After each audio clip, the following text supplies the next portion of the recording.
नमस्कार दोस्तों, कैसे हैं आप सब। आज हम आपको वट सावित्री व्रत कब है, उसकी पूजा विधि और पूजा सामग्री क्या होती है और इस व्रत का क्या महत्व है और इस दिन कौन से खास उपाय करने चाहिए, ये हम आपको आज बताने जा रहे हैं। हिंदू परंपराओं और रीति रिवाजों अनुसार महिलाएं वट सावित्री व्रत अपने अखंड सौभाग्य और पति की दीर्घायु के लिए रखती हैं। हर साल यह व्रत ज्येष्ठ मास की अमावस्या को रखा जाता है। इसी दिन शनि जयंती मनाने की भी परंपरा है। इस बार खास बात यह है कि इस दिन सूर्य ग्रहण भी लग रहा है।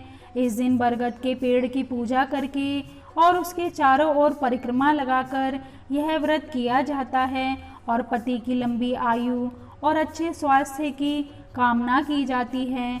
कुछ महिलाएं इस दिन निर्जला व्रत भी करती हैं। वट सावित्री के व्रत में पुराने समय से बरगद के पेड़ की पूजा करने की परंपरा चली आ रही है। इससे भी एक पौराणिक कथा जुड़ी है। बताया जाता है कि वट के वृक्ष ने ही सावित्री के पति सत्यवान के मृत शरीर को अपनी जटाओं के घेरे में सुरक्षित रखा था ताकि कोई उसे नुकसान ना पहुंचा सके। इसलिए वट सावित्री के व्रत में काफ़ी समय से बरगद के पेड़ की पूजा होती आ रही है।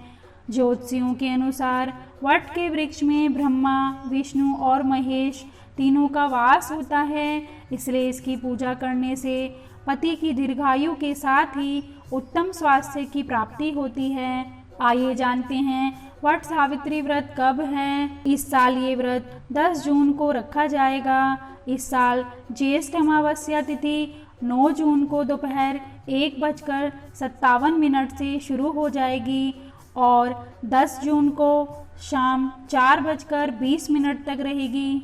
आइए अब हम आपको इसकी पूजा सामग्री के बारे में बताते हैं। इसकी पूजा सामग्री इस प्रकार है। सावित्री सत्यवान की प्रतिमाएं, बांस का पंखा, लाल कलावा या सूत, धूप, दीप, घी, बाती, पुष्प, फल, कुमकुम या रोली, सुहाग का सामान, पूरियाँ, गुलगुले, चना, बरगद का फल, कलश, जल भरा हुआ। आइए अब इसकी पूजा विधि के बारे में जानते हैं। इस दिन सुबह उठकर स्नान करें, साफ वस्त्र पहने, हो सके तो नए वस्त्र धारण करें।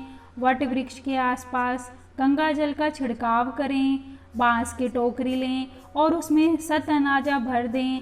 इसके ऊपर ब्रह्मा जी, सावित्री और सत्यवान की मूर्ति रखें। ध्यान रहे कि सावित्री की मूर्ति ब्रह्मा जी के बाईं ओर हो और सत्यवान की दाईं ओर। वट वृक्ष को जल चढ़ाएं और फल, फूल, मौली, चने की दाल, सूत, अक्षत, धूप, दीप, रोली आदि से वट वृक्ष की पूजा करें।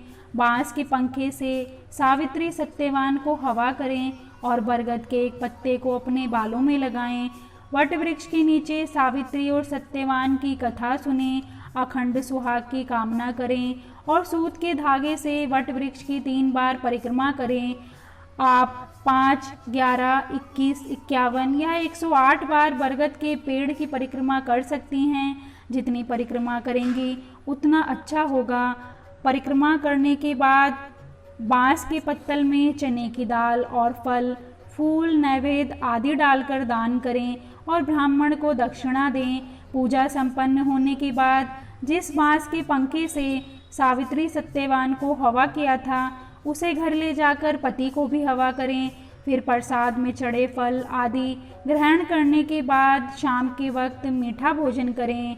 आइए अब हम इस व्रत के महत्व के बारे में जानते हैं। बड़ अमावस्या यानी वट सावित्री व्रत बहुत ही महत्वपूर्ण व्रत में से एक है। पौराणिक मान्यता है कि इस दिन सावित्री यमराज से अपने पति सत्यवान के प्राण वापस लेकर आई थी। इसलिए इस व्रत को बेहद खास माना जाता है और महिलाएं सावित्री जैसा अखंड सौभाग्य प्राप्त करने के लिए इस व्रत को पूरी श्रद्धा और आस्था के साथ करती हैं। वहीं ज्योतिषीय मान्यताओं के अनुसार बरगद के पेड़ में ब्रह्मा, विष्णु और महेश तीनों का वास होता है। इसलिए इस पेड़ की पूजा करने से तीनों देवों की कृपा से महिलाओं को अखंड सौभाग्य की प्राप्ति होती है। आइए अब हम आपको बताते हैं कि आपको इस दिन कौन से खास उपाय करने चाहिए। इस दिन आपको एक बरगद का पौधा ज़रूर लगाना चाहिए। इससे आपको पारिवारिक और आर्थिक समस्या नहीं होगी। और निर्धन सौभाग्यवती महिलाओं को सुहाग की सामग्री का दान करना चाहिए। इससे आपको अखंड सौभाग्यवती होने का आशीर्वाद प्राप्त होता है। दोस्तों, अगर आपको हमारी ये वीडियो पसंद आई हो तो कमेंट करके ज़रूर बताइए और लाइक एंड सब्सक्राइब करना ना भूलें। Thank you.